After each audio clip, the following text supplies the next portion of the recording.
এই ভিডিওতে আমরা দেখব আইএসপি সফটওয়্যার কিভাবে আপনি অ্যানোয়েন্সি এবং কোয়ারি ইনস্ট্রাকশন নিয়ে একটি প্রোগ্রাম সিমুলেশন করবেন। সো আমরা আমাদের সফটওয়্যারে এসে আমাদের এখানে নেটওয়ার্ক 1 এখানে লিখতে হবে মূলত। সো আমরা চাইলে এটার নামও দিতে পারি যে এই নেটওয়ার্কটা কিসের জন্য?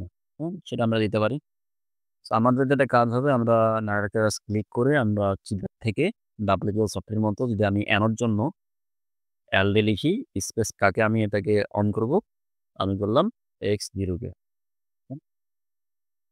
এরপরে ধরুন অ্যারো দিয়ে আমি আমার রাইট সাইডে সরে আসলাম। এখন লিখলাম LDI স্পেস X1 কেমন? আবার অ্যারো দিলাম।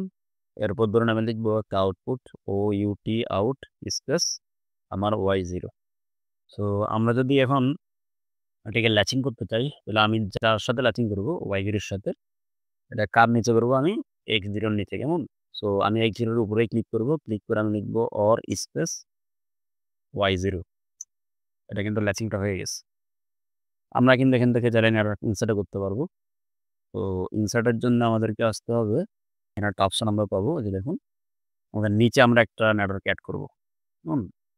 অ্যাড অ্যান্ড নেটওয়ার্ক আফটার এখানে ক্লিক করলে এখানে আমাদের নেটওয়ার্ক 2 টা চলে আসবে।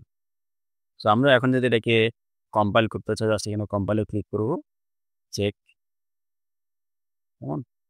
সো আমার এখানে আসলে কোনো এরর নাই, কোনো ওয়ার্নিংও নাই। আমি যদি এটাকে সিমুলেট করে রান করতে চাই আমাদেরকে যেটা করতে হবে আগে সেটা হচ্ছে আপনার আপনি কমজারটা মাস্ট বি আপনাকে অবশ্যই ইনস্টল করে রাখতে হবে। এটা ছাড়া কিন্তু আইএসপি সফটওয়্যার আপনি সিমুলেট করতে পারবেন না, কেমন? সো আমরা এখানে ক্লিক করলে আমাদের এখানে এই অ্যারোতে এখানে কমজারের আইকনটা এখানে শো করবে। এই যে কমজার আমরা জাস্ট এই ড্রাইভে ক্লিক করব, ক্লিক করে ওপেন দিব। ওপেন দেওয়ার পরে এখানে একটা ড্রাইভ আমাকে অ্যাড করতে হবে। সো আমি অ্যাড ড্রাইভ দিব। দেওয়ার পরে সো এখানে ড্রাইভার নেমটা একটু খেয়াল রাখতে হবে। ড্রাইভার 1 টা আসছে। কমিউনিকেশন টাইপটা আমরা চুজ করব। আমাদের এখান থেকে যে ডিভিপি সিমুলেটর এটা আমরা চুজ করব। দেন আমাদের এখানে মডেলটা যেহেতু আমরা EX2 নিছি সেহেতু আমরা EX2 টা এখান থেকে চুজ করব। করার পর এখান থেকে আমরা জাস্ট ওকে দিয়ে দিব, কেমন? সো দেন এখানে একটা ড্রাইভার অ্যাড হয়েছে। সো এটা আছে স্টপ মোডে। আপনাকে যেটা করতে হবে এটাকে ক্লিক করে এটাকে আমি স্টার্ট করে দিব, কেমন? এখানে আপনাকে অ্যালাউ করতে হবে। এটাকে আমরা ক্লোজ না করে এটা করব মিনিমাইজ, কেমন? মিনিমাইজ করে এটা আমরাকে ব্যাকগ্রাউন্ডটা রেখে দিব।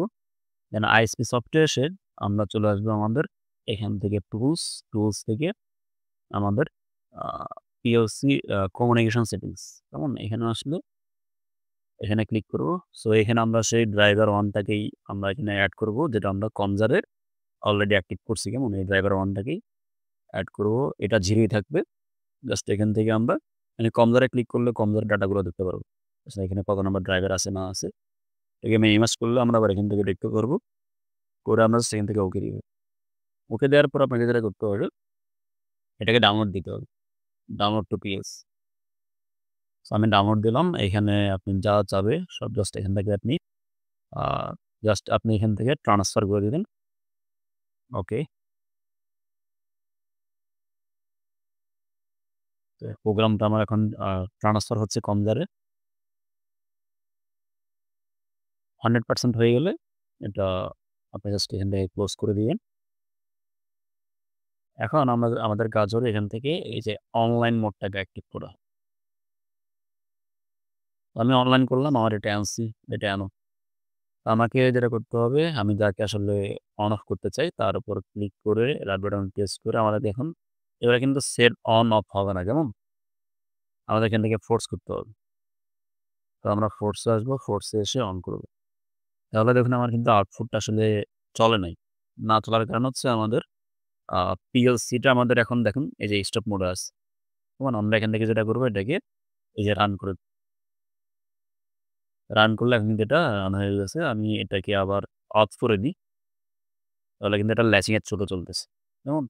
আর যখন আমি এটাকে ফোর্সে গিয়ে অন করব আমার ল্যাচিংটা ব্রেক হয়ে যাবে। তো আপনাকে যেটা করতে হবে আ আবার এটাকে আপনি আ অফ করে দিবেন এবং আপনার যখন সিমুলেশন শেষ আপনি মাউস দিয়ে এগুলাকে ফোর্স করে রিলিজ অল, কেমন? রিলিজ অল করে আপনি এখান থেকে বেরিয়ে আসবেন। তাহলে এটা আগের মতোই মানে লকের সিম্বলটা উঠে যাবে। ফোর্স করা নাই। তো আবার যদি আপনাকে প্রোগ্রাম লিখতে হয়, আবার আপনি কি করবেন? এই জাস্ট অনলাইন মোডটাকে অফ করে আবার আপনি এখান থেকে প্রোগ্রাম রাইট করতে পারবেন। সো আমরা এভাবে খুব সহজে আমাদের আইএসপি সফটওয়্যার প্রোগ্রামটাকে কম্পিউটারের মাধ্যমে আমরা রান করে দেখতে পারবো। সকলকে অসংখ্য ধন্যবাদ। আসসালামু আলাইকুম।